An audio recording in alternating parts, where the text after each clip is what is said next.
Bakit nga ba bubuyog ang mascot ng Jollibee? At paano nito natalo ang malalaking fast food brand sa Pilipinas? Heto ang kwentong dapat mong malaman. Ang Jollibee ay itinatag ni Dr. Tony Tan Caktiong kasama ang kanyang pamilya. Hindi ito agad naging fast food chain.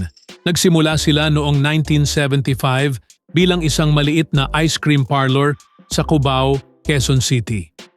Dahil sa kagustuhan ng mga customer na magkaroon ng mainit na pagkain at sandwiches, unti-unti nilang binago ang kanilang menu hanggang sa maging ganap na fast food restaurant ito noong 1978.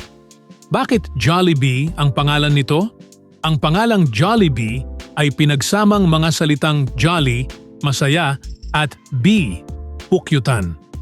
Pinili ang jolly dahil sumisimbolo ito sa pagiging masayahin ng mga Pilipino.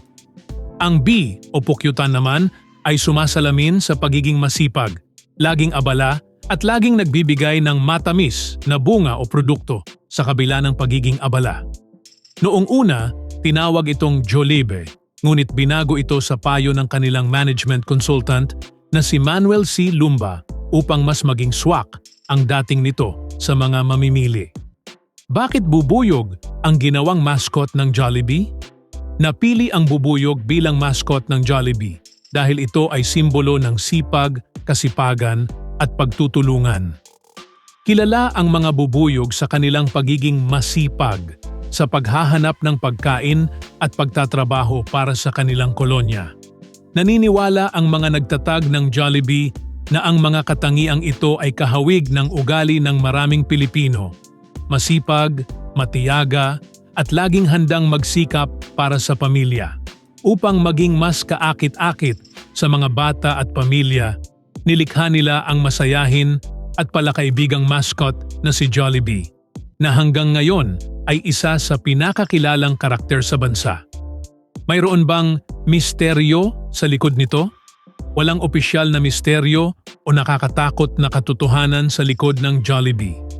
Ang mga kwentong misteryo na madalas ninyong makita sa internet tulad ng mga horror stories or urban legends tungkol sa mga abandonadong branches o kakaibang mascot ay produkto lamang ng imahinasyon, creepypasta ng mga internet users o mga content creator na mahilig gumawa ng horror na kwento para sa views. Bukod sa mga kwentong katatakutan, mayroon ding mga funny myths o biro sa internet na nagsasabing ang Jollibee ay may buong pangalan na parang tao, halimbawa Jollibee E. Rodriguez. Ngunit ito ay biro lamang at walang katotohanan. Bakit naging matagumpay ang Jollibee? Noong pumasok ang McDonald's sa Pilipinas noong 1981, marami ang nag-isip na mahihirapan ang Jollibee. Ngunit sa halip na gayahin ang mga American-like fast food, gumawa sila ng mga pagkain na mas akma sa panlasang Pilipino, gaya ng matamis na spaghetti, chicken joy at yung burger. Dahil dito, mas naging malapit ang Jollibee sa puso ng mga Pilipino. Sa konklusyon, ang Jollibee ay nagmula sa isang simpleng ice cream parlor at tinaguriang isa sa pinakamalaking fast food brands sa Pilipinas at maging sa iba't ibang bansa.